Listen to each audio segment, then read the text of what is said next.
Macam mana nak convert lampu GL kepada DX tanpa tukar finder asal GL? Mari sini saya tunjukkan. Pertama, pastikan anda beli full set lampu DX seperti dalam gambar. Jangan lupa beli sekali lampu bulat DX. Cukup lengkap semua barang ini. Baru kita boleh mula custom lampu GL kepada DX. Kedua, lampu asal GL kita perlu potong bahagian ini. Untuk lebih kemas, saya syorkan potong seperti dalam gambar ini. Kenapa perlu potong sengit? Nanti saya ceritakan. Kemudian frame DX juga perlu dipotong.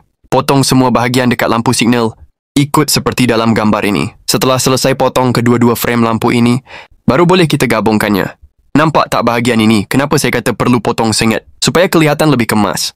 Jadi begitulah cara untuk convert lampu GL kepada DX. Sebelum terlupa untuk fitting yang kemas, cover lampu DX tu perlu tambah sedikit washer untuk bagi frame DX terkeluar.